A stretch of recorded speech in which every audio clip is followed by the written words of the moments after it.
Gente,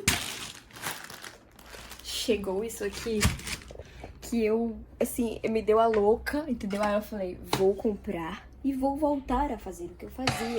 Vamos abrir comigo?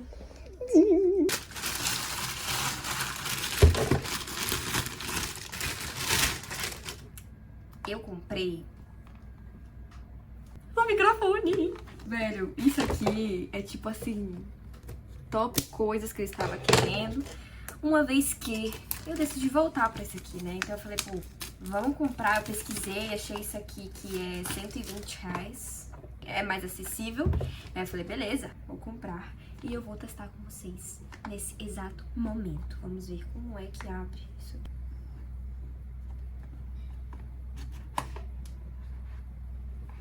Abre. Vem a caixinha, um manual de instruções. Ok.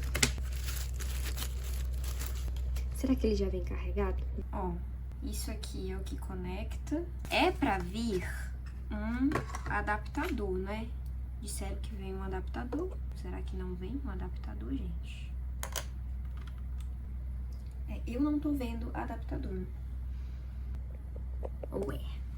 Não é. Não é a entrada do meu celular. Gente, eu achei que vinha com adaptador para iPhone, mas não vem. Então, eu não vou conseguir usar esse microfone agora. Eu vou ter que primeiro comprar um adaptador. E aí, o jeito vai ser ir na rua e comprar, né? Porque eu quero usar hoje. Não vou ficar sem usar. A saga de hoje, aparentemente, vai ser essa. Sair de casa pra comprar isso aqui. Vai dar tudo certo. 1 minute, 37 seconds later. Ó, eu acho que agora vai, viu? Um adaptador tem que funcionar, velho.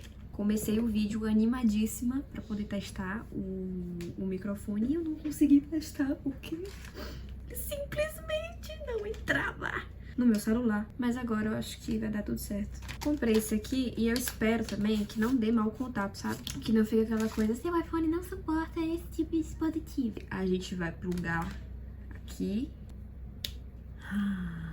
Que bonito. Vai dar certo. Oh, calma aí. 1 week later. Gente, vocês estão vendo essa luz na minha cara?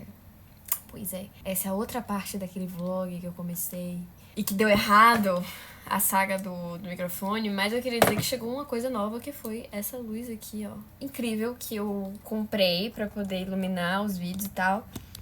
Cadê? Aí agora...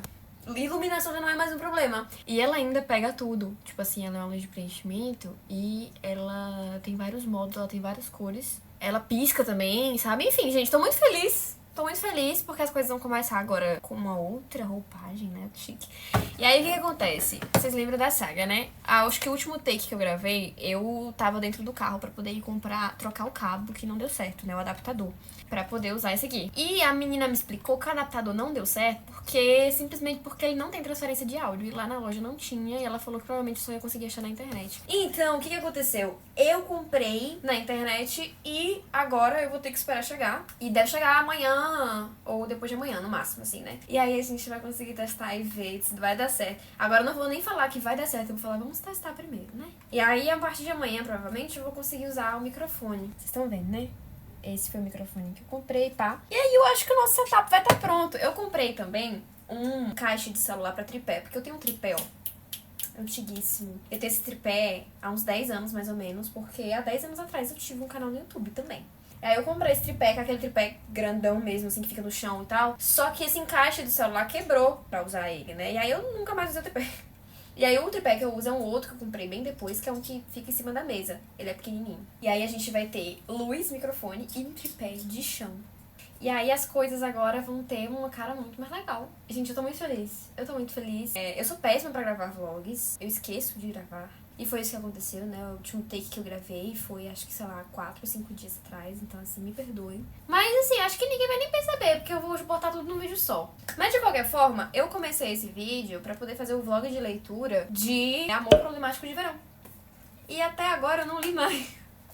Gente, eu comecei o vídeo, eu tava... Mentira, eu li sim um pouquinho só. Eu tava em 33% do livro. Aí eu falei, massa, eu vou começar a gravar vlog, porque, enfim, eu tava com vários comentários pra fazer sobre o livro. E aí eu falei, vou começar a gravar. E aí chegou o microfone, fiquei super empolgada. E quando eu fui testar não deu certo, aí eu me embolei e meu foco se direcionou pra outras coisas. E desde esse dia, eu li anteontem e eu tô agora em 38% do livro.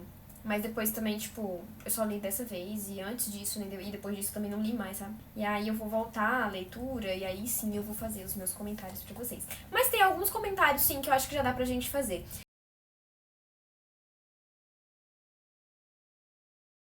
Eu tô em 38% do livro e eu tô na parte que eles estão lá na Itália, faltam 5 dias pro casamento.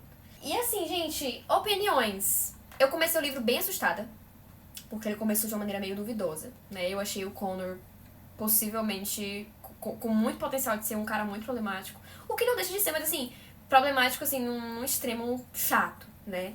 Porque aquela primeira cena, assim, dele falando com a Maia, né? Enfim, quem leu sabe. Não vou dar spoilers aqui. Me deixou um pouco assustada, tipo assim... não é bem um spoiler. Mas ele começa falando, tipo assim, você bebeu? Você usou alguma droga e tal, porque você parece estar meio chapada, não sei o quê. Eu achei isso, eu fiquei assim, amigo, você tá desvalorizando, você tá invalidando as coisas que eu tô falando, só porque talvez... E ela nem tinha usado nada, né? Mas essa foi a pior parte. Enfim. E aí a gente começa o livro com ele parecendo ser um personagem muito problemático, só que assim, problemático de um jeito que eu acho que eu não ia conseguir continuar a leitura. Mas eu falei, não, calma. Eu acho que eu tava, tipo assim, 5%, 10% do livro.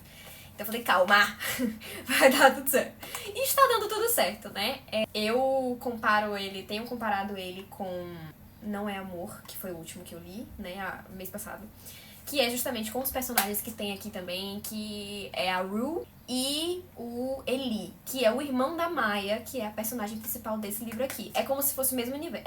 É o mesmo universo, né? Mas são livros diferentes. E aí, como eu terminei Não É Amor, eu não tinha gostado tanto, mas assim, passou umas 2 semanas, eu tava tipo, ai, que saudade de ler sobre aqueles personagens e tal. E aí eu falei, pô, eu tô com tanta saudade deles. Vou começar o outro livro que eles vão estar lá, eles vão aparecer, então eu vou continuar a historinha, assim, né? E aí foi isso que eu fiz. Eu comecei Um Amor Problemático de Verão. E assim, eu tenho muitas opiniões sobre Não É Amor. Eu gostei muito do livro, mas ao mesmo tempo eu saí um pouquinho decepcionada, porque foi um livro que a Ellie Hazelwood, ela se propôs. Eu vou até citar aqui, gente. É um livro em que a Ellie Hazelwood, ela se propôs a fazer personagens mais bem trabalhados, mais trabalhados, né? Mais aprofundados. Ela tentou se aprofundar mais nos sentimentos, no passado também dos personagens, então histórias que não fazem parte necessariamente daquela linha do tempo especificamente, mas que ainda afetam aquela linha do tempo onde se passa a narrativa, né? Então, assim, problemas com a família, problemas muito relevantes, inclusive ela trouxe coisas que eu achei maravilhosas, em quesito de insegurança alimentar, perspectivas científicas em relação à insegurança alimentar, várias coisas assim bem interessantes. Mas eu, antes de ler o livro, eu vi as resenhas, o pessoal falando, não, tá muito bom, porque ela desenvolveu super e tal. E assim, realmente é o livro dela mais complexo, no sentido de personagens mais complexos mesmo, né? Personagens que têm mais questões e que são questões que estão expostas ali e tudo mais. Mas eu fui ler Não É Amor com vontade de ler um romance romântico, trabalhado, numa vibe bem saudosista de ter lido Intermezzo, da Sally Rooney. Pra quem não sabe, esse aqui é o Intermezzo da Sally Rooney, que foi o último livro que eu li em 2025. E assim, ele acabou comigo, não é que ele acabou comigo, mas ele me deixou muito extasiada. Eu até agora tô sob efeito desse livro, né? O que mais me encantou no livro, na verdade, foi o romance entre o Ivan e a Margaret.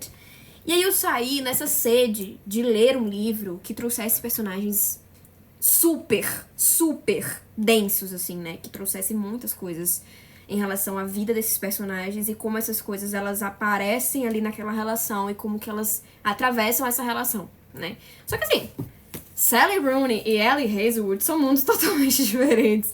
Enquanto a Ellie Hazelwood realmente escreve romances românticos, inclusive isso aqui não é um romance romântico, o foco do livro não é a relação do Ivan com a Margaret. A Ellie Hazelwood escreve livros que são mais superficiais, não no mau sentido, mas são propostas diferentes, de histórias e de escritas, né? Enfim. Então eu saí de Intermezzo e eu fiquei nessa, tipo, eu quero ler um livro novamente que tem um baita casal, assim, e que eu consiga ver e que a autora escolha, né, colocar ali na narrativa diversos elementos da vida deles que se atravessam e que aparecem ali. E aí eu também tava com vontade de ler uma coisa leve. Ao mesmo tempo que eu queria complexidade, eu queria um negócio leve. Então eu tava na vibe de, tipo, saudades da Ellie Hazelwood, né? Eu já li vários livros dela, inclusive. Eu gosto muito dela. E aí eu falei assim, tá bom, vou ler Não é Amor. Eu dei uma pesquisada também, a galera falando sobre, eu falei, tá bom, vou ler esse. E aí, voltando para o ponto da decepção, foi mais ou menos isso, né? Porque eu achei que ela aprofundou os personagens, só que ela focou tanto nisso que ela esvaziou a história um pouco. Tipo assim, esse aprofundamento dos personagens ficou meio jogado, entendeu? Ficou meio jogado ali. Ficou meio descontextualizado. Ele não se compôs legal com todo o resto. Então, assim, tem cenas em Não é Amor que, tipo, eles passam o livro todo tendo essa dinâmica de, tipo, ela fala uma coisa muito ruim que aconteceu na vida dela, o que ela fez, tá ligado? Meio que, tipo, pesou o clima aqui, contei um babado da minha vida que eu nunca contei pra ninguém. E aí ele vem lá e rebate, tipo, ele vem lá e fala, porra, tem outra coisa também que aconteceu na minha vida que foi horrível. E aí ele fala, tipo, top experiências péssimas da minha vida. Ou top coisas horríveis que eu fiz. E aí eles têm esse acordo de, tipo, um compartilha com o outro coisas que nunca falaram pra ninguém e que são ruins sobre eles, né? O que é muito massa, mas assim, eu senti que ela jogou isso no livro, né? Pra, tipo assim, olha como eles têm essa relação mais profunda porque ambos sofrem com a família e tal, não sei o quê. Eu acho que, em quesito de escrita mesmo, né? De trabalho da escrita, poderia ter sido um pouco menos aleatório, entendeu? Então, assim, eu acho interessantíssimo que ela se preocupe em trazer personagens mais aprofundados em quesito de história e tudo mais. Mas eu senti que isso, ficou um pouco vazio, ficou um pouco jogado ali, né? Porque eles se conhecem, eles têm essa relação. E, enfim, eu esperava mais. Eu não sei dizer exatamente quais pontos especificamente disso que me incomodaram, mas eu esperava mais, né, desse aprofundamento. Eu achei que ela tá no caminho. É esse o ponto, sabe? Não é que, tipo assim, ela fez um negócio horrível e ela deveria simplesmente voltar a fazer o que ela já fazia antes e esquecer isso aqui. Nunca, jamais, entendeu?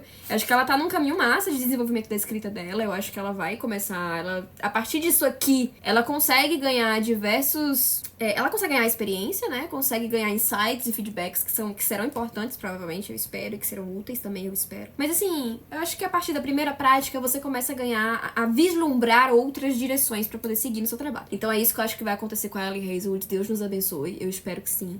Porque ela tem muito potencial pra isso. Ela é uma escritora legal. Ela é uma escritora boa no que ela faz e no que ela se propõe a fazer também. Então, no mais, em relação a Não é Amor, eu gostei do livro. E eu também gostei, gente, do Eli. Assim, pronto. De todos os personagens masculinos dela, esse foi o que eu achei mais interessante de acompanhar, porque eu acho que esse foi o que falou mais. Esse foi, assim, que teve mais coisa pra gente ver, sabe? Ele é mais aprofundado, né? Ela se aprofunda mais nas questões do Eli. Ele tem ali também, né, os capítulos dele. Então o livro ele é narrado de duas perspectivas. Ele é muito divertido. Ele é gente boa, entendeu? Ele super se posiciona e ele desafia mesmo a Rue, sabe? Em alguns momentos. Enfim, eu amei o Eli. Eu acho que o Eli e o Jack Smith talvez sejam os meus preferidos. Mas assim... A Hipótese do Amor realmente me pegou, porque foi o primeiro livro da Ellie Hazelwood que eu li. Eu falei, meu Deus, encontrei o tipo de romance clichê que eu esperava, que eu buscava, sabe? Eu acho que a Ellie Hazelwood, ela tem isso de fazer um tipo de romance que é leve, é muito gostoso de ler, mas não é besta, sabe? Não chega a ser muito simples também, porque ela tem esse lado dela de cientista, então ela sempre traz discussões super relevantes sobre o mundo da ciência para as mulheres e sobre o mundo da ciência no geral, né? Essa pesquisa da Rue em relação à insegurança alimentar eu achei muito incrível. Então, assim, esse é um ponto. Segundo ponto é que são personagens mais velhos, então, assim, galera já encaminhando para a casa dos 30, né? E isso foi uma coisa que eu gostei também de Não é Amor, porque eu gosto de ler histórias românticas de personagens mais velhos. Um outro detalhe de Não é Amor que eu achei bem legal é porque, assim, todo mundo falou que tinha muita cena de sexo no livro. Realmente tem. Tem bastante. Mas são cenas contextualizadas e são cenas que justamente ajudam muito, gente, a construir a história. Eu acho assim, não é nada que tá ali jogado. Não é nada tipo assim, nossa, não precisava, exagerado, ridículo. Primeiro, ela melhorou muito na escrita dessas cenas. Mas segundo, ela soube colocar isso como algo importante pra narrativa, sabe? Então eu adorei isso, porque assim, quem leu A Hipótese do Amor sabe como que essa mulher começou escrevendo cenas hot, que é como se chama. Então assim, ela evoluiu demais. E hoje ela tá, tipo assim, mestre das cenas hot, sabe? Mas assim, nada jogado, é bonito de ver. Tem, assim, tem realmente o erotismo que precisa ter. Eu, enfim, achei muito bom. muito bom. E eu achei muito bom justamente porque ajuda mesmo a construir a história. Eu, particularmente, prefiro histórias não exatamente com hot, não exatamente isso, mas eu prefiro histórias que tragam esse lado do erotismo da relação dos personagens, justamente porque eu acho que, se bem colocado, contribui bastante e super ajuda também a construir e tudo mais. E até porque, o que eu sinto? Eu sinto que, muitas vezes, algumas histórias de amor, né, romances, assim, jovens adultos e tudo mais, eles passam a narrativa inteira enrolando pra chegar nesse momento, sabe? É como se, tipo assim, a gente passa essa narrativa inteira esperando pra os personagens ficarem juntos. Tipo assim, esperando pra acontecer o primeiro beijo e, tipo, vai toda aquela saga e tal, né? E isso pode ser muito legal, mas eu, particularmente, prefiro quando os personagens, eles já estão ali começando a se envolver e eles se envolvem. Eles se envolvem na história e aí o que eu gosto de saber é, e aí, agora que eles se envolveram, o que vai acontecer? Eu não gosto dessa ideia de felizes para sempre, acabou aqui no momento em que eles ficaram juntos e aí a gente subentende que eles vão estar juntos pelo resto da vida. Eu gosto de histórias que ou trazem personagens que já estão envolvidos entre si, né? Ou trazem personagens que se envolvem ao longo de todo o livro e o ponto do livro não é eles ficarem juntos especificamente pela primeira vez, mas sim eles ficarem juntos sob aquelas circunstâncias e como que eles vão lidar com essas circunstâncias e com as coisas que se apresentam depois que eles começam a ter, depois que o sexo vira algo ali na relação. O que acontece? Será que eles vão se manter na superficialidade? Eles não vão saber lidar com isso e tudo vai se manter casual e nada vai se aprofundar e vai virar uma merda? Ou, a partir do momento em que isso acontece, como que isso opera na história, né? Como que esse elemento da história vai contribuir pra narrativa e vai fazer com que eles se aproximem um do outro, se aprofundem em outros temas que surgem a partir daquele momento, daquela cena, né? Então, por isso, eu prefiro livros que não necessariamente têm cenas de sexo.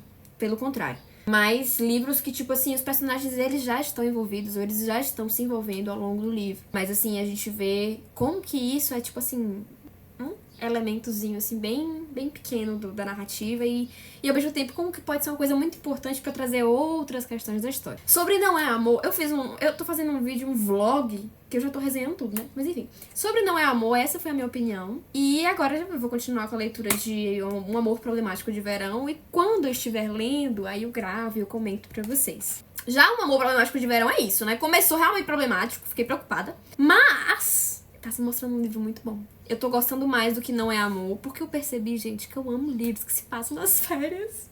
Ou em festa, sabe? Quando, tipo assim, você sai... Quando o personagem sai de casa, ele sai do ambiente cotidiano dele, e aí ele vai, e ele vive uma parada totalmente diferente, numa outra cidade, assim, ou então, sei lá, peguei um ano aqui de ano sabático. Incrível. Eu percebi que eu amo isso, eu não sabia, eu nunca tinha percebido isso. Mas eu senti muito isso quando eu li Amor e Gelato, né? Que é um livro também bem levinho, muito massa. Justamente porque se passa na Itália. E se passa nessa vibe, tipo, viagem de família, viagem, tipo, saindo de casa, pá, não sei o quê. Eu amo, entendeu? Então, assim, eu pretendo, inclusive, procurar outros livros que se passam nesse contexto, né, de festa. No caso aqui, em Um Amor Problemático de Verão, a gente tem o Eli casando com a Rue, aí a gente vê a Maya indo pro casamento dele, e é lá que tudo acontece, assim. Mas, no caso de Amor e Gelato, se eu não me engano, a personagem foi visitar o pai e tal, e aí lá, naquela coisa, tipo, tô viajando num lugar muito lindo, não estou na minha casa, e aí eu conheço uma pessoa nova, como que isso se desenvolve? Eu amo, entendeu? Eu amo narrativas que se passam fora do ambiente familiar e comum dos personagens, né? Então, assim, vamos continuar com a leitura de Um Amor Problemático de Verão. Passado aquele momento problemático do Connor, eu tô gostando. Eu gosto de histórias age gap, mas eu também me preocupo com como que elas vão ser desenvolvidas, né? Eu nunca li nada age gap. Mas eu gosto da ideia, né, de ler algo age gap. Porque, enfim, eu acho que pode ser muito interessante se bem trabalhado, sabe? Então, age gap, gente, pra quem não sabe, é um grande intervalo de idade. Tradução literal é um intervalo muito grande de idade entre uma pessoa e outra. Então, assim, grande diferença de idade é a coisa do age gap, né? É o que significa a expressão age gap.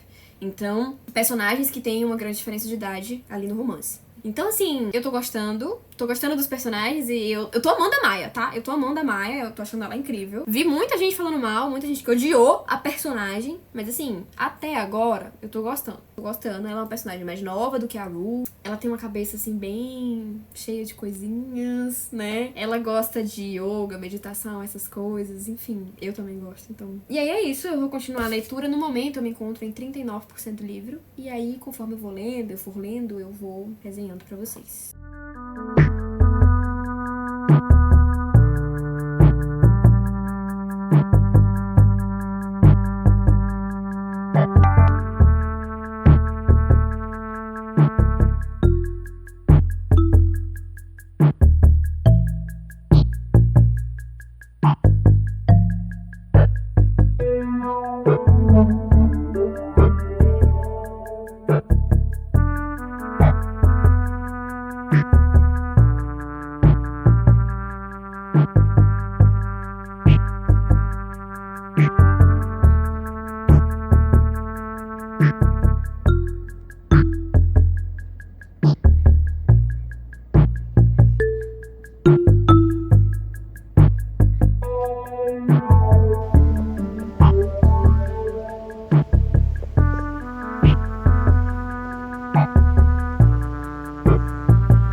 Oi, gente! Gente, chegaram as coisas que eu estava esperando. Primeiro de tudo, hoje é dia 25 de fevereiro, né? E chegaram as coisas que eu estava esperando pra gente poder testar novamente o microfone.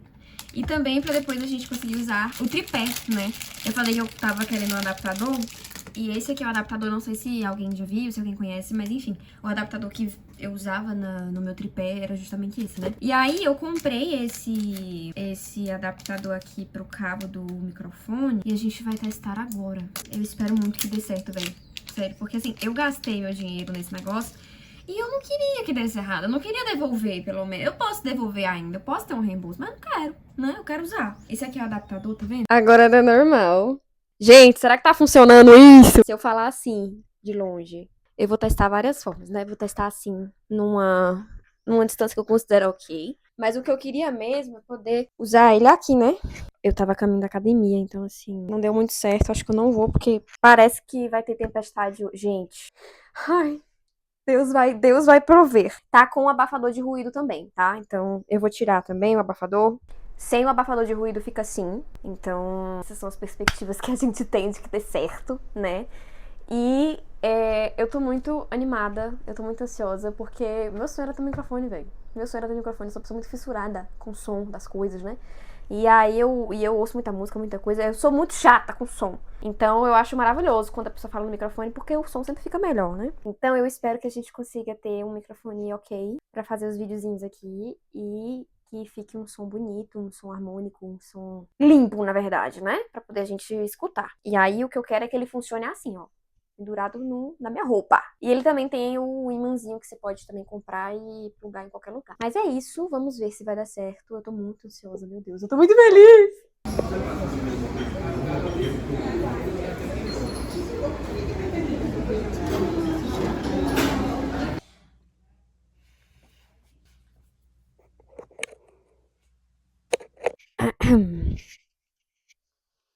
Eu achei que tava gravando, mas aparentemente parou de gravar.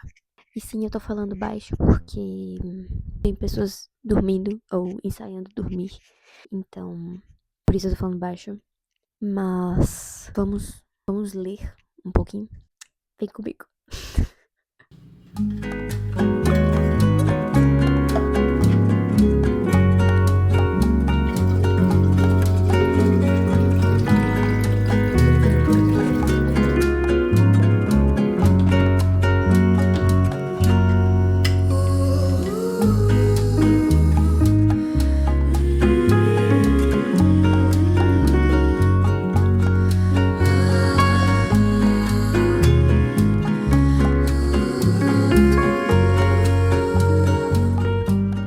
Gente, então, hoje é dia 27 de... Eita! Hoje é dia 27 de fevereiro. Tava o último take que vocês viram, provavelmente foi eu lendo. Foi eu lendo na livraria, que foi ontem. E eu li bem pouquinho na livraria, né? Eu cheguei em 57% do livro. E agora são 10h27 da noite de uma sexta-feira. E eu vou dar continuidade à minha leitura, só que eu aproveitei pra fazer isso aqui na sala. Gente, a sala da minha casa, e quando eu morava em uma outra casa também, é o ambiente onde eu mais gosto de ler. Só que é onde eu menos leio. Porque geralmente tá muito calor. Ou sempre tem muito mosquito, né? A depender da época do ano. Então fica aqueles mosquitos assim de final de dia, sabe? Você quer falar alguma coisa, minha filha? E aí eu sempre desisto de ler aqui porque acaba sendo meio desconfortável.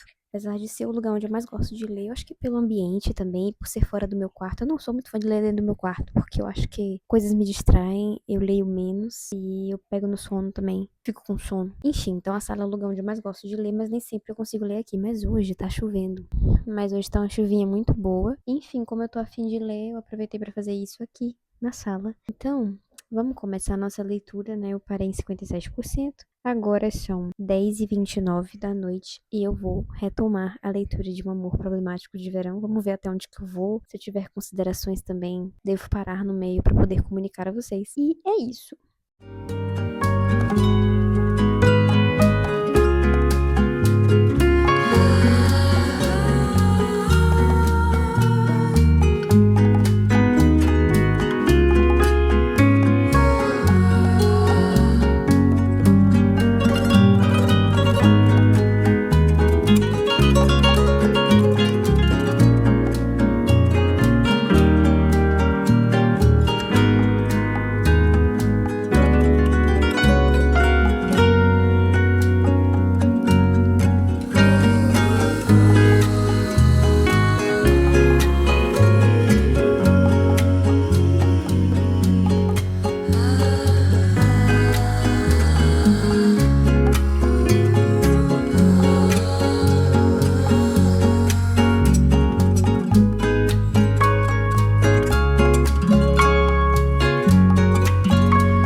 Eu espero que esteja pegando normal aqui o ângulo. Eu botei numa posição que eu não costumo colocar. É a primeira vez, eu acho, que eu coloco a câmera nessa exata posição, porque eu estou esperando que fique melhor.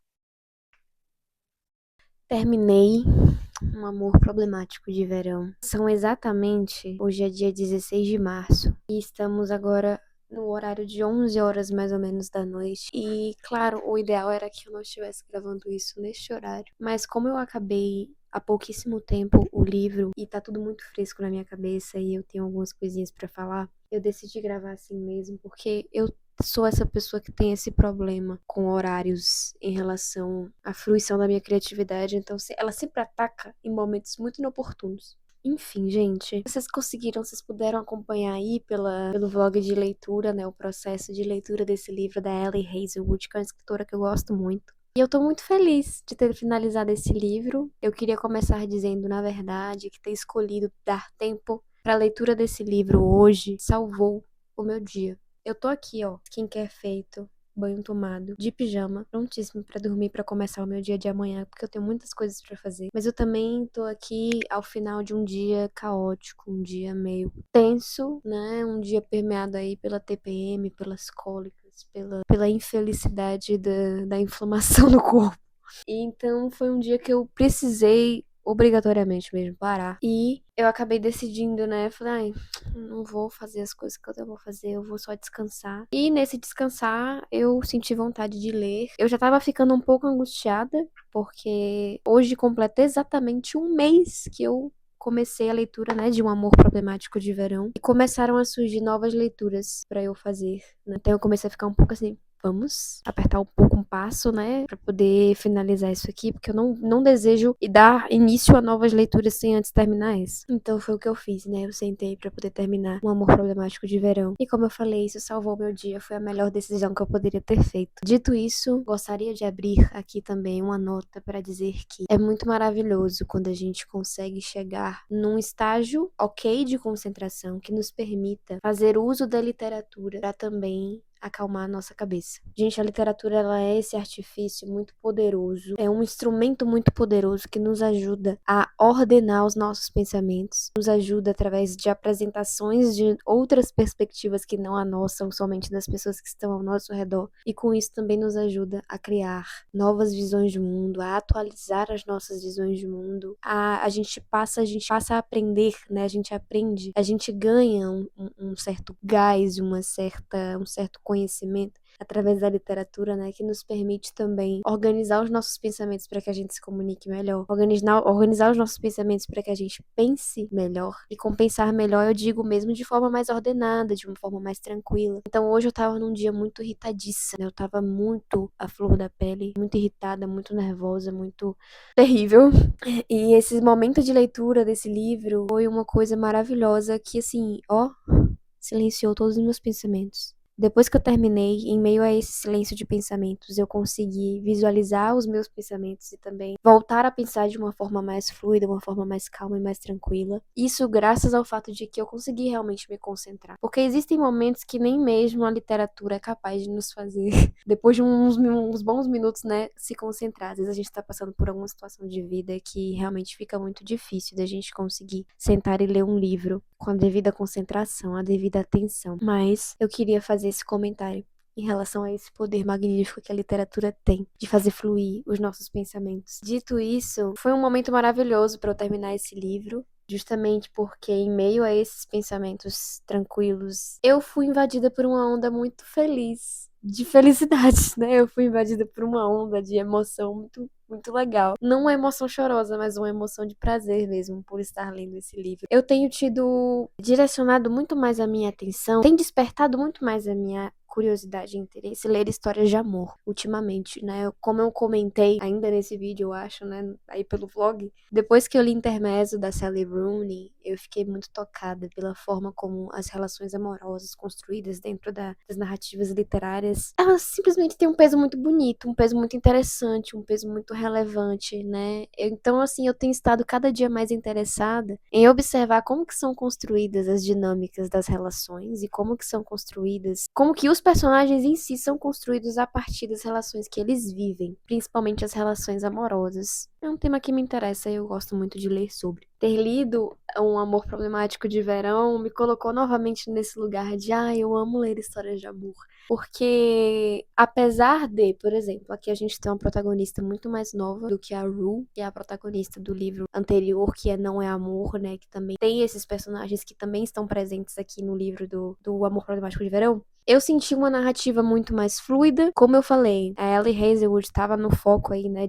De escrever uma história muito mais baseada e muito mais composta ali, né, dos sentimentos dos personagens, da relação entre eles a partir do que se sente e do que se elabora do que se sente, ao invés de propriamente situações propriamente ditas, né, coisas práticas mesmo. Então ela tentou fazer ali um livro um pouco diferente, focando mais na construção psicológica e sentimental mesmo, humana dos personagens do que nos acontecimentos ali. Mas eu senti que faltou alguma coisa, eu senti que ficou muito vamos focar na construção, ficou menos vamos colocar elementos que vão auxiliar nessa construção, elementos externos, que não só o pensamento e, enfim, essa própria necessidade dos personagens, né, de estarem ali interessados em fazer dar certo. Então, primeiro de tudo, eu queria dizer que gostei mais desse livro do que de Não é Amor. Eu fui muito mais cativada pela Maya, pela personagem da Maya, do que por qualquer outro personagem, tanto de Não é Amor quanto desse outro próprio livro, né, de Um Amor Problemático de Verão. Ela é uma personagem linda, ela é uma personagem incrível, ela realmente tem uma personalidade muito forte. Eu gostei que a Ellie Hazelwood trouxe aqui uma personagem muito certa do que quer, só que não é isso que eu quero dizer, não é um certa do tipo assim, sou destemida, girl power e não tenho problema nenhum na minha vida. Pelo contrário, ela já passou por várias coisas na vida dela. Eu gostei muito do fato dela trazer uma personagem que, apesar de ter as suas questões, não baixa a cabeça. O que mais me encantou aqui é que a gente tem uma relação com um age gap, como eu expliquei, né, anteriormente aí pelo vídeo. Age gap é essa grande diferença de idade. Vão surgir as questões do eu sou muito mais velha do que você e por isso eu tenho medo de isso acabar pesando no sentido de eu sou muito mais velha do que você e por isso eu tenho medo de eu perder a noção do limite entre, né? Isso aqui ser levado por uma dinâmica de poder muito mais do que por uma dinâmica de ambos estão interessados, né? E por isso mesmo, enfim, o Connor ele tem vários problemas ao longo do livro com isso, né? Do tipo, porra, eu quero muito que a gente fique junto, quero muito, gosto muito dela, não sei o quê. Só que eu sou muito mais velha e eu tenho medo de estar atrapalhando a vida dela. Eu tenho medo de não ser exatamente isso que ela quer e ela não saber, porque ela é mais nova. E eu, por ser o mais velho, sou o responsável dessa relação. Ele fica nessa noia, né? E aí a Maya vem pra dizer, não. Tipo assim, ok, você é mais velho, isso é um fato, mas eu tenho 23 anos, eu tô aqui porque eu quero, eu estou afim sim de fazer isso, e você tentar me dizer o que eu realmente desejo, o que eu realmente quero, é que é sim um potencial problema. Então, essa situação do o limite entre o poder e o querer, né? O limite entre o que você realmente quer e o que realmente é uma imposição aqui, por uma dinâmica de poder que está implícita e explícita, né? A gente sabe que as dinâmicas de poder das relações, nem sempre elas são explícitas, mas elas sempre vão operar. Elas sempre vão estar ali como um fator, não determinante, mas um fator que sim, tem efeitos, né? Que causa algum efeito e que faz alguma diferença. E que implica, sim, na tomada de decisões e de certos acontecimentos que vão rolando ali, né? Que mesmo que a gente não tenha noção ou consciência, estão de alguma forma atrelados a essas dinâmicas de poder. Então, essa coisa do, ok, eu sei que você é mais velho, tá legal. Isso aí eu já entendi e mesmo assim eu continuo querendo estar aqui com você, onde nós estamos. Eu achei isso muito legal, muito interessante, né? Então, esse é um primeiro ponto muito legal em relação à construção dos personagens. Essa coisa da Maya ser uma personagem muito consciente de si mesma, ela tem uma autoestima legal, no sentido de ela sabe quem ela sabe o que ela quer, ela tem as inseguranças dela, mas ela sabe da capacidade que ela tem para as coisas, né? Ela sabe o que ela realmente quer, ela sabe quem ela é. Então ela usa disso também pra conseguir as coisas que ela quer, né? Então ela tá sempre colocando ali o Connor contra a parede. Ela tá sempre colocando ele meio que em xeque, né? Tipo assim, olha, a situação é essa aqui, o que eu desejo é isso aqui, eu sei que o que você quer também é isso, porque isso tá muito claro. Então assim, e aí? Né? Eu sei o que eu quero, mas e aí você? né? Eu acho isso maravilhoso, né? Dentro dessa relação age gap aí dos dois. O fato, personagem Maia foi uma coisa que me pegou bastante. Eu fiquei apaixonada por ela, saí do livro apaixonada por ela. Ela é uma menina incrível, ela é uma mulher sensacional, ela tá fazendo mestrado, inclusive. Aí eu posso entrar em um outro ponto que eu gosto muito das histórias da Ellie Hazelwood, né? Porque como ela é uma mulher que veio da ciência, pra quem não sabe, a Ellie Hazelwood, ela é cientista. Eu não lembro exatamente se ela é formada em biologia, enfim, eu não me lembro qual é a formação científica específica dela. Mas ela é da área das ciências da natureza. E ela é formada nisso. Ela tem uma vida como pesquisadora, como cientista que trabalha em laboratório mesmo, né? E ela sempre coloca isso nos livros dela. Seja dentro da área específica dela, seja uma outra área, mas sempre tem a questão acadêmica, a questão dos personagens que estão ali, né, no processo de pós-graduação ou de graduação. Então, todo esse plano de fundo, que seja ele literalmente um plano de fundo da história, né, então dos acontecimentos se passarem no ambiente da universidade ou coisas assim, quanto o plano de fundo da história de vida dos personagens, né, no caso da Maia, por exemplo, que tá aí no mestrado, ela é formada em física, ela tá no mestrado na área de física, mas o que a gente vê na história não é exatamente a vida dela dentro desse contexto acadêmico e também as coisas não acontecem nesse ambiente. Mas isso é um plano de fundo importante, isso é um fator importante na história dela e que vai aparecer a todo momento no livro. Então, uma das coisas que me cativam muito nela, em Hazelwood, que me traz muita identificação também, é justamente esse ambiente acadêmico e essa preocupação também com a ciência, tá? Ela nunca passa despreocupada ou despercebida dentro da visão de mundo dela, da visão política também, né? A visão política dela sempre é muito clara nos livros e eu amo isso. Isso é perfeito. Mas ela sempre busca uma forma de pontuar a questão da ciência, da importância da ciência e também dos problemas que acontecem nos bastidores da ciência dentro dos livros dela. Então isso é uma coisa que eu acho maravilhosa, que não se vê em qualquer livro de romance romântico. Livros que costumam ser mais leves, que costumam ser chamados clichês, porque a gente já sabe como é que vai terminar. E eu acho que isso também acrescenta uma profundidade interessante para a história, né? Eu gosto muito desses livros de romances românticos que não focam apenas na relação romântica, né? Mas que tem diversos fatores externos e também internos, né? Que vão corroborar para que a história ela se desenrole. Então, a gente tem aí a Maia enquanto uma personagem jovem, muito jovem, de 23 anos, né? Ela é quase da minha idade, eu tenho 20. Então, assim, ela é só 3 anos mais velha que eu. E eu achei isso maravilhoso, porque as personagens dela e Hazelwood também costumam ser um pouco mais velhas, né? Então, a gente tem essa menina que já passou por muita coisa e que tá aí num rolê com esse cara muito mais velho, que não é qualquer cara, é o melhor amigo do irmão dela, né? E que junto ao irmão dela e de outros 2 amigos deles, que é um grupo muito, muito, muito íntimo, muito firme, forte, que tá sempre junto e que são verdadeiros amigos que também passaram por esse histórico, né, de pós-graduação juntos e tal. Eles têm uma empresa, então o Connor Harkness, que é esse cara que vai estar aí se relacionando com a Maia, ele não é qualquer cara, né, ele também é o melhor amigo do irmão da Maia e ele também é sócio do irmão da Maia. Então a gente tem algumas questõezinhas que também vão se colocar no caminho como um possível problema, né? Que é esse envolvimento dela com esse cara que, além de ser mais velho, também já está na vida dela há um bom tempo, em um contexto de relação com o irmão mais velho dela. Eu gostei disso, gostei da Maia. O que eu achei do Connor? Ele é meio idiota, sim. Ele dá uns vacilos, bem vacilos. Mas no final de tudo, assim como ao longo da história a gente já consegue observar, o bichinho só tava muito machucado, ele tava muito traumatizado, ele tava precisando mesmo de uma sessão de análise, né? Ele tem casos muito freudianos que ele precisa tratar. Então todos os problemas dele, quase todos, são realmente quase que inteiramente vinculados à relação dele com o pai e com os irmãos. Então, ele tem questões complexas aí a serem tratadas, que não justificariam num caso dele ser escroto, mas ele não é, entendeu? Eu não tô colocando esses pontos como coisas que justificam possíveis escrotices. Não, mas são pontos importantes pra construção do personagem. E todos os vacilos que ele dá, é parte dele tentando acertar, né, coitado? Existe uma grande diferença, né, entre tentar acertar, fazer tentando acertar, e simplesmente saber que você tem seu trauma e usar isso como um escudo de uma justificativa pra fazer as merdas que você faz. E é isso, não é esse o caso do Connor, entendeu? Por isso que eu não achei ele tão deplorável como muitas pessoas falaram. Não foi nem deplorável, mas assim, tão meio problemático, né? Ele é problemático, sim. Ele é problemático, sim. Mas eu achei que fosse. Eu fiquei com medo de ser um problemático doentio. Um problemático excessivamente problemático. Como eu falei, acho que também. E já tem mais de um mês que eu tô gravando esse vlog, quase, né? Então, assim, já tem um mês que eu tô gravando esse vlog, então tem coisas que eu falei que vão aparecer no vlog que eu não me lembro mais que eu falei, mas tudo bem. Então, a gente tem o personagem do Connor como esse cara mais velho que tem diversas questões e que já teve problemas em seus relacionamentos justamente por esses traumas que têm a ver com ele, que são dele, são problemas dele.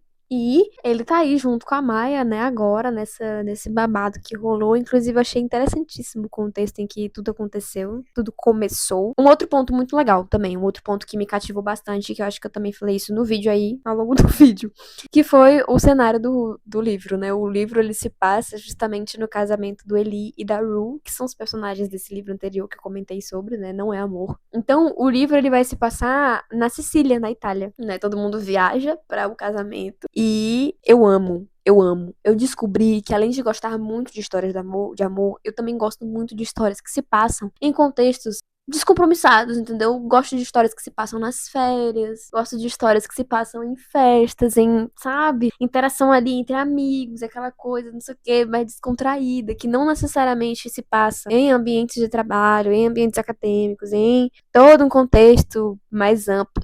Gente, eu amo esses livros que se passam nesse recorte, né? Do tipo assim, viajei pra outro país, tô aqui vivendo minha vida e de repente acontece um negócio maravilhoso na minha vida. É muito gostoso ler essas coisas. É simplesmente muito gostoso ler essas coisas. Então, assim, juntou o útil ao agradável, né? Juntou personagens muito legais. E com personagens muito legais, eu não tô falando só do Connor e da Maya, não, tá? Inclusive, todos os personagens desse livro, nenhum deles tá aí à toa. E isso eu achei maravilhoso. Eu achei que a Ellie Hazelwood conseguiu, né, fazer tudo bem fechadinho. Ela conseguiu deixar. Não deixou pontas soltas em relação aos personagens. E todos eles são muito cativantes em algum grau. Então, isso eu achei muito bom. Então, além da gente ter personagens incríveis, a gente tem personagens incríveis vivendo num contexto muito massa, que é um casamento na Itália. A galera mora no Texas. A galera é dos Estados Unidos. E foi todo mundo pra lá pra viver o casamento do Eli e da Rue. Então, tipo assim, era o que eu queria pra minha vida, né? Meus amigos casando em um outro país e levando todo mundo. Se liga na dica, isso aqui é uma indireta, tá bom?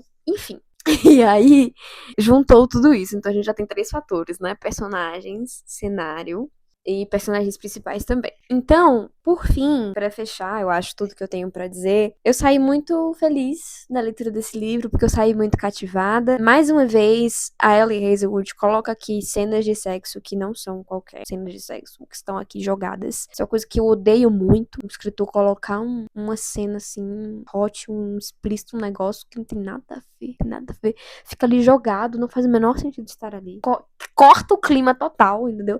E a Ellie Hazelwood, como eu falei, ela aprendeu, gente, a fazer as coisas. Ela aprendeu a fazer esse tipo de cena nos livros dela. De forma que não são qualquer cena, mas sim cenas que vão corroborar ou contribuir para a construção dessa relação. São cenas que vão ter um peso importante para que a gente consiga visualizar como é que tá essa dinâmica, o que cada um tá sentindo e tudo mais. Então não são cenas que ficam ali jogadas só por estarem jogadas. Gente, meu cabelo tá muito feio, eu não consegui lavar ele hoje, como eu falei. Tive um dia de merda, eu fiquei vegetando. Então, é isso, vocês vão ter que lidar. E eu também vou ter que lidar com a infelicidade de estar aparecendo com essa cara, mas tudo bem. Então, com o Amor Problemático de Verão, a gente tem a mesma situação. Cenas muito bem construídas, que claramente estão ali para contribuir com a construção da narrativa e com a construção dos personagens. Então, assim, eu terminei com meu coração quentinho o livro, né? Marquei algumas coisinhas bem legaisinhas. E eu fiz várias notas, né, gente? Eu escrevi várias notas ao longo do livro,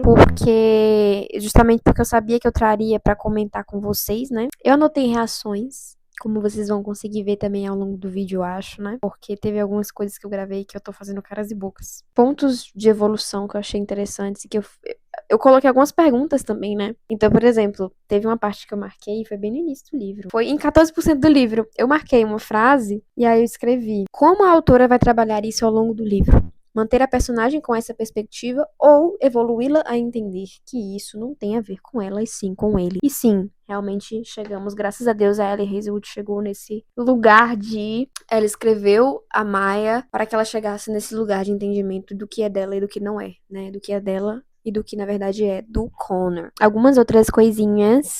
Gente, inclusive, o bom humor da Ellie Hazelwood é uma coisa que me agrada muito. Eu dei muita risada enquanto tava lendo esse livro. Eu cheguei até a marcar, né? Tem uma parte que ela fala. Tem uma parte em que a Maya tá falando sobre o gosto musical do Connor, né? E aí ela fala assim: o gosto musical de Connor está mais para tecno-industrial, ou, como prefiro chamar, barulhos de obra. Ele costuma revidar chamando o meu de garotas de língua presa chorando no banheiro. Gente, sinceramente, é um tipo de humor que eu fico assim, véi.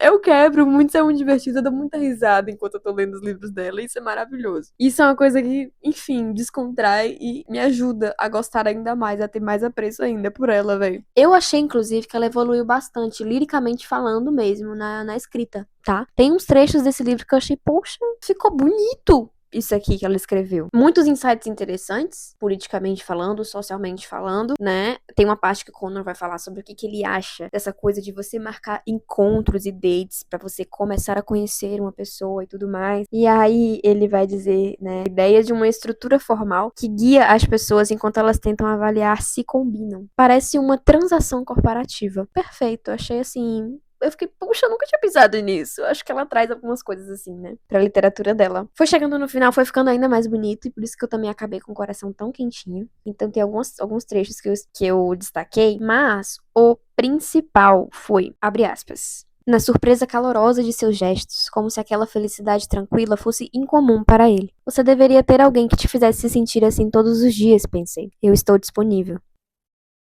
Eu amei, eu amei. Aí tem uma parte que é numa dessas cenas, né, que ela escreve explicitamente, em que ela diz: acima de tudo, porém, fez sentido.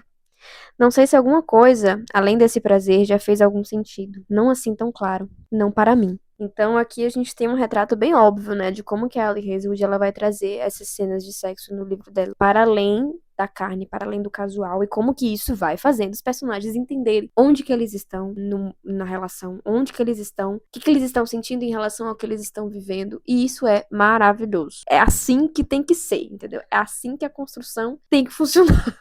Se não for assim, não dá não, viu? Não dá não. E aí, um outro e último grifo que eu fiz, né, é a parte em que ela fala sobre a saudade que ela tá sentindo do Connor. E aqui, pra mim, é um retrato muito interessante de como a Ellie Hazelwood ela evoluiu na escrita dela. No sentido da descrição das coisas e da brincadeira que ela faz também com a concretude das palavras. Enfim, ela vai brincando de uma forma muito legal. Abre aspas. A saudade parece menos um buraco no meu peito e mais uma dor temporária nas minhas articulações. Parece menos um buraco no meu peito e mais uma dor temporária. Menos um buraco e mais uma dor temporária. Então aqui a gente vem trazendo, né? A Maya vem trazendo junto com ela o entendimento da diferença que é também você ter uma saudade que é incerta, do tipo, parece um buraco porque eu não sei o que vai acontecer, se essa pessoa vai voltar, se ela não vai voltar. E da saudade que é uma dor temporária porque se sabe o que tá se esperando, né? A questão da previsibilidade e tudo mais.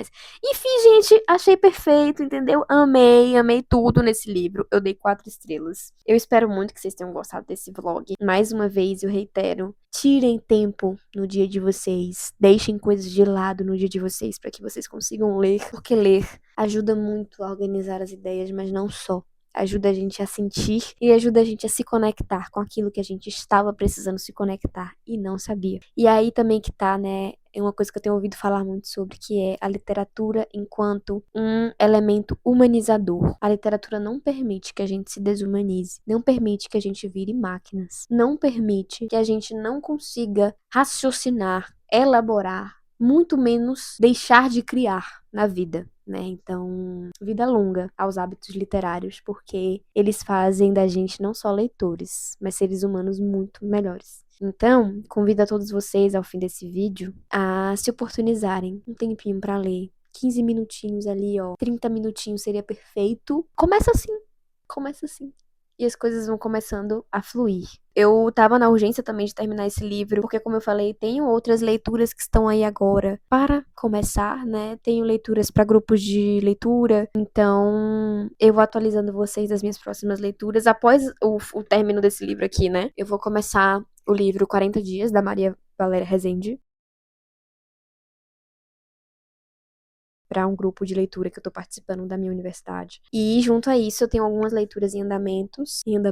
Eu tenho algumas leituras em andamento, como A Rosa do Povo, do Carlos Drummond de Andrade, que, gente, eu juro pra vocês que já faz mais de um ano que eu tô na leitura desse livro. Mas é porque poemas são coisas que são artes, obras, coisas lindas que eu gosto de ler aos poucos. Principalmente um livro tão denso como A Rosa do Povo, que vai tratar de temáticas de guerra e tudo mais. E porque Drummond é um poeta que eu gosto de consumir em doses homeopáticas. Eu tenho medo de acabar. Eu tenho medo. Eu não sei quem eu serei quando eu não ler mais Drummond, quando não tiver mais Drummond na minha cabeceira, entendeu? Então ele vai ficando, vai ficando. E foram poemas que eu sempre li, assim, ao final do dia, né? Antes de dormir, tudo mais. No máximo ali, ó, antes do almoço. No máximo. E isso é um dos tópicos que a gente vai tratar num dos próximos vídeos, que é sobre hábitos de leitura. Então a gente tem A Rosa do Povo em andamento. Eu tenho em andamento também um que eu ainda tô meio que compreendendo como que eu tô encaixando, em quais momentos é que eu leio esse livro, que é Autoperfeição com Hatha Yoga, que é um livro teórico sobre a Hatha Yoga, né? Um livro muito interessante, inclusive eu tô marcando ele horrores, mas eu tô aqui ainda. Eu comecei ele no início do ano, mas eu ainda tô aqui, porque ele também é bem denso em conteúdo e tem muita coisa para se aprender e eu não tenho pressa. Então a gente fica assim. E por fim, uma outra leitura que eu tenho em andamento são os contos da Lígia Fagundes, que eu comecei final do ano passado, mais ou menos, e eu tô tentando, né, dar continuidade e ler como eu fiz com Clarice. Eu li os contos de Clarice todos os dias de manhã, todos os sábados e domingos. Aos finais de semana, de manhã, a minha leitura eram os contos de Clarice, geralmente era um conto por manhã, né? E é o que eu tô tentando fazer também com a Lígia Fagundes. Tá dando muito certo, inclusive, tô adorando. Ela é maravilhosa, tem muitos comentários a fazer sobre. Então, assim, terminado o livro da Ellie Hazelwood, eu vou esperar uns diazinhos aí pra começar 40 dias da Maria Valéria Rezende e vou me debruçar novamente sobre A Rosa do Povo, que já tô acabando, então eu vou aproveitar esse tempinho pra já finalizar A Rosa do Povo. Faltam 2 poemas e aí 2 pós-fácios e me oportunizar novamente a leitura de algum conto da Lígia Fagundes Telles. Então é isso, gente. Espero muito que vocês tenham gostado. Foi um prazer gravar esse vlog. Eu ainda tô me adaptando a essa coisa de gravar vlog, gravar momentos do meu dia. Eu tive uma certa dificuldade com isso. Eu li esse livro da Ellie Hazelwood muito à noite também, antes de dormir. E aí eu ficava tipo, porra, não vou gravar isso. Eu com a minha cabeça no travesseiro, lendo bem assim, toda torta, sem óculos, sem nada mais, pronta pra dormir. Aí eu não gravei, né? Mas aí isso é uma coisa que eu tô também, é uma coisa a se pensar, uma coisa a repensar. Mas enfim, foi um prazer ter vocês comigo, foi um prazer também gravar isso pra vocês. A gente se vê em breve, não saiam daqui, se inscrevam no canal, deixem o like de vocês no vídeo, porque também ajuda a chegar a mais pessoas, né? E a gente se vê já já. Beijos.